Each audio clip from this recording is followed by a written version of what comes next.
the thought of the government owning some of their house, and there is obviously some obligation beyond the initial process. What's the obligation look like on an ongoing basis?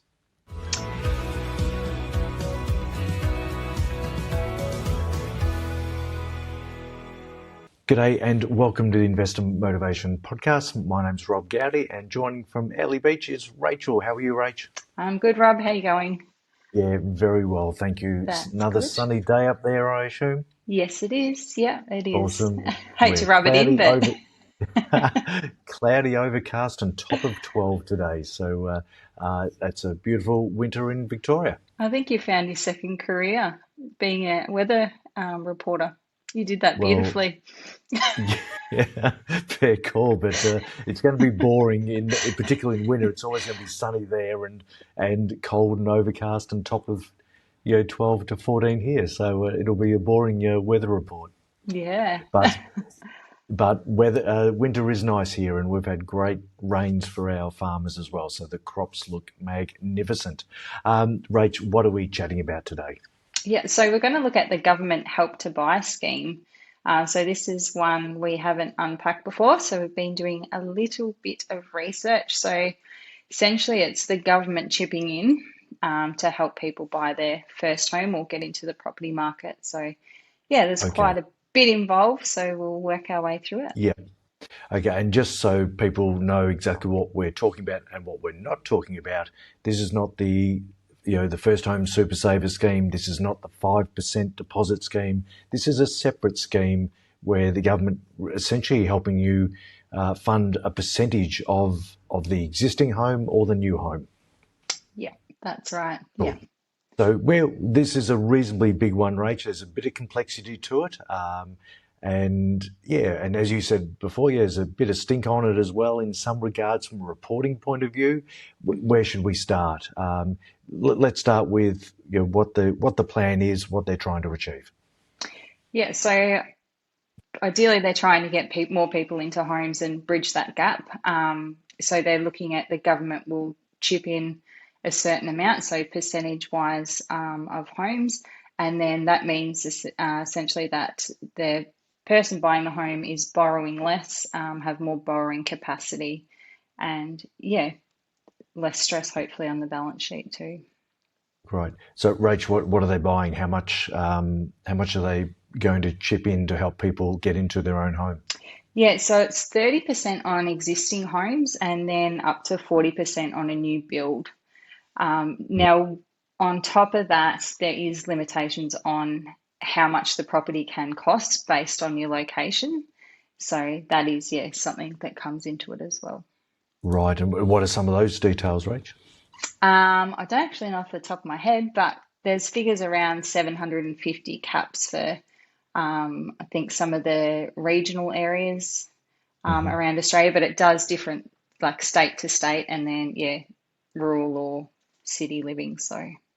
Right, and I think I saw some stuff, some figures where Sydney, New South Wales, Sydney might have been $1 million, obviously the highest because it's the most expensive country in the world, and Melbourne might have been 950, so it was a little bit less.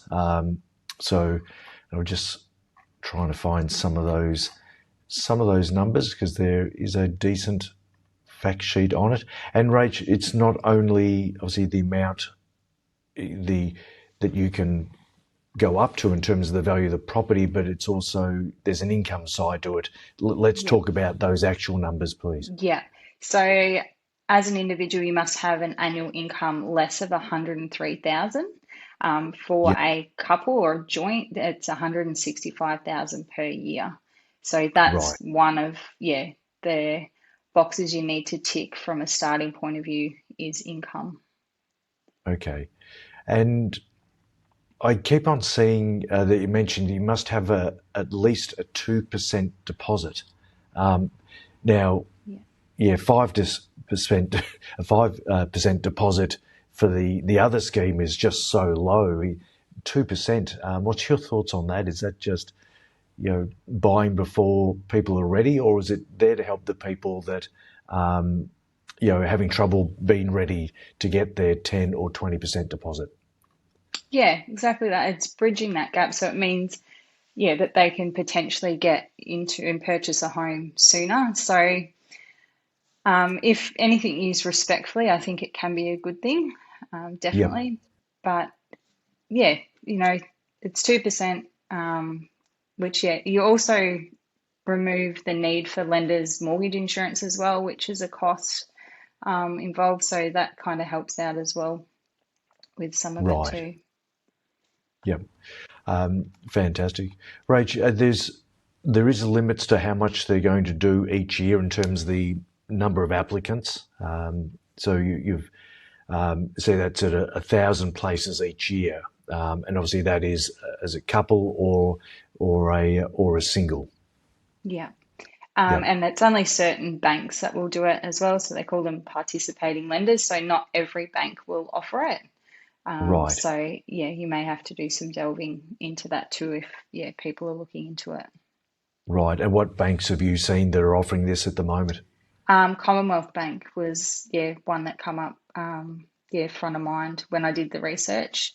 I Yep. haven't looked at any other banks, but I believe from what I've read that it's yeah the only major lender that does it. But you'd have to Oh, fact wow. check that one. Okay. So more than likely, none of this is too popular at the moment. And is the thought for many people, and I've spoken about this in the past, not to first home buyers, but to the parents and grandparents, the thought of the government owning some of their house, and there is obviously some obligation beyond the initial process. What's the obligation look like on an ongoing basis? Well, there's things like you need to show that you've got insurance on the house, so that's a given anyway. You should have that. Yes. It must remain, yeah, your principle of residence ongoing, and you need to make and notify the Housing Australia of any major changes, such as selling or refinancing or renovations. Yeah, so there's a few other things as well, I believe. Have you got any extras to add to that, Rob? Um, Yeah, not particularly, and just sort of obviously the type of homes we've spoken about. That this needs to be a place that is going to be your home. This is can't be done for investments. You can't obviously already own a property either in Australia or overseas. You definitely have to be an Australian citizen, not just a resident. And there was a point that you made before, Rach, that the banks are going to do an assessment to see whether you're eligible at the front end. That Yeah. if because the way that I was thinking that gee, this could be fantastic, that save up a really big deposit, couple of $100,000 deposit, $100,000, not just 2%. So build up a really big deposit, and then the government take 30% if it's an Mm. existing place, and all of a sudden and then you buy within your means, and you may not need to borrow, terribly much, 150 or $200,000. But this is where, from your research rate, you're saying, well, the bank might say, well, this is probably something you can afford to do. Yeah, that's right. And it's designed to help people that are struggling. So they're, yeah, obviously going to have some things that they, need to look into so that people that are disadvantaged don't miss out. Because as you said, there is limited amounts that can do it each year. Yep. So the banks will do that assessment front end. And if it looks as though you can afford it on your own, then yeah, more than likely they'll say no. Right. Okay. That takes the fun out of it for me because in my mind, I thought that sounds fantastic. The government takes on a heap of, that what would have been your debt, which means repayments are lower, the balance of life, when it comes to, running a house, running a family, and making sure that you're enjoying the present as well, that it could really help with some of that. And it still It can. still is, But yeah, definitely yeah, is doing that, but it not to the still level can. that you were hoping. Yeah, that's right. But If you if yeah, you yeah, if you rock in with good deposits, good savings habit, you may not be. You're probably from a bank's greedy point of view, thinking that obviously banks are thinking about profit. That all of a sudden they're doing this for people that have been well set up and plan for this, and they're borrowing say $200,000 for the loan, that is not their ideal client by a long shot, is it? Yeah, but it is, to be fair to the banks too, it is dictated by legislation and government. They do set the terms to a degree. Yes. And some may argue, well, if you've got a $200,000 house deposit, you know, yeah, well done. That's amazing. Yep. But yeah, it's limited, like we said, it's designed to give people a leg up that are Yes. in dire straits there. So, Yep. yeah. And I suppose that government ownership, part of the plan is also that people can, look to progressively buy back this ownership over time. Yeah, so it's a stepping stone essentially, if you look at it that way. And it's not, you're not dictated to, you can sell at any time, you can buy them out at any time as well. So, you've got alternatives and options with it as well. So you own the title of the house as well. So it's, the government doesn't own it. They do, have an interest in the home, obviously, but it's recorded as a second mortgage, and that's just to, purely so the value of their contribution is protected. So, Right. you're not paying rent. You can do what you want to a degree with it as well. Yep. And I can hear people, as they're listening to this, thinking about saying, oh, yes, but what about all the capital growth ahead? And I suppose it's worth acknowledging that there has been incredible capital growth in the past for some Australians with their properties. That's been life-changing for many.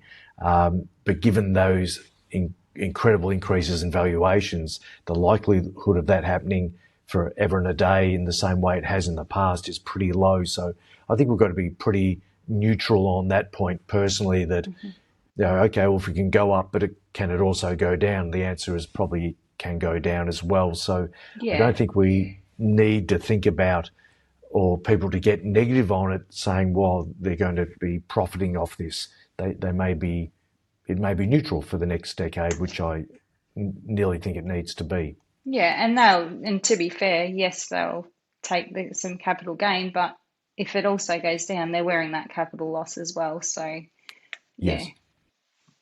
Yeah.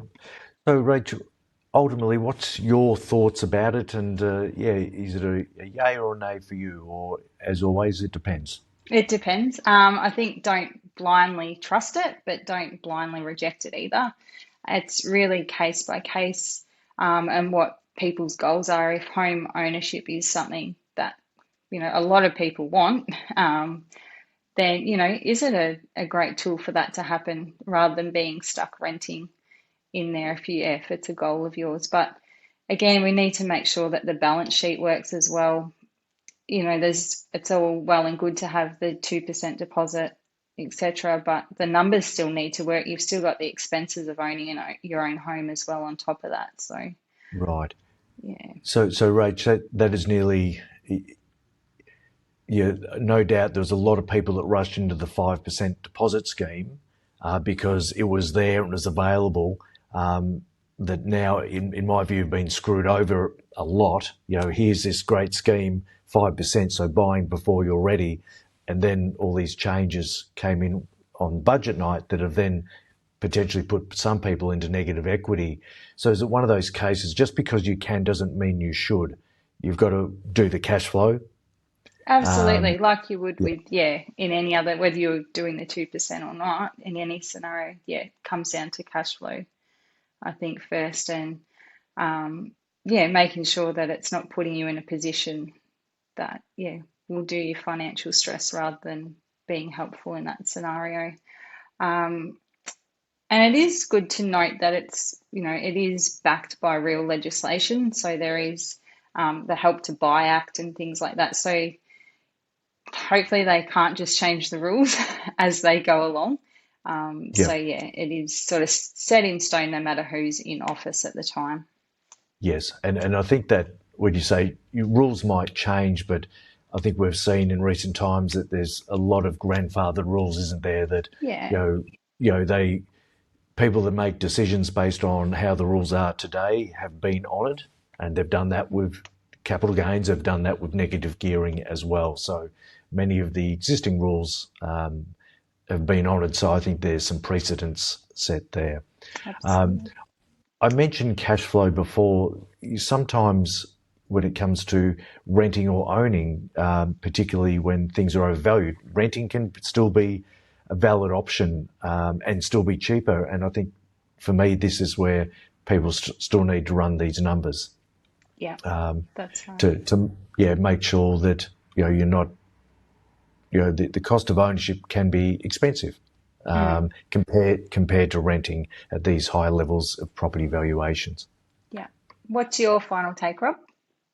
For me, it's just because it's there doesn't mean you should. I think putting up minimum 2% deposit, or even the other scheme, the 5% deposit scheme, I think that's dangerous. I think people need to prove and save reasonable deposits. Now, if you get to a stage where you've got that $100,000 or $200,000 deposit because you've been saving really well, and the bank declines you, although you're eligible at all the other different levels, well, I'd still prefer to be in that position than going with a 10 to 20 grand deposit. I think it's buying before you're actually ready and you've learned how to budget and save consistently over not just months but potentially years. So for me, it's just because it's there doesn't mean you should, and you need to run the numbers appropriately to see whether it suits. Yeah, and the banks will, even if you've got that 2% deposit, the bank will look at your borrowing power and balance sheet anyway. So, yeah, if the money's not there to even support it up front, then the 2% deposit doesn't help overall. Yeah, cool. Your take, Rach? Final thoughts? Yeah, again, just it depends. It's really grey, but it's definitely worth looking into for people to make that decision. And I'd just say, yeah, just get independent legal advice as well if you are going down that path, so you do know your obligations, and you're happy with what the conditions are and what you're getting into. Yeah, and I think no doubt, like many people listening, and I know, Rach, you're similar to me, that we are believers in home ownership for the security that it provides people. Absolutely, yeah. Yeah, fantastic. Well, thank you for all your research on that topic. It's not one that we're really hearing terribly much about, and I think that No. one of the reasons because that is that everyone is so negative on the thought of the government owning some of my home has got a fair bit of stink on it. Yeah, Um, indeed. Terrific. Thanks, Rach. You No can worries. find Rach on all the social medias. It's Rachael Todman Yeah, on all the platforms. Please, everyone, be careful of any fake accounts. Rachel, I will not direct message you first ever, and that's how. So if anyone does, it's not us. Because of the game we're in, there's always going to be fake Rob Gowdies and fake Rach Todmans. If anyone's got any topics or questions you'd like us to cover, we love doing the deep dive and researching to find out more for you. Please challenge us. We're happy to do it. Thank you for listening, and thank you, Rach, for your time. thanks, Rob.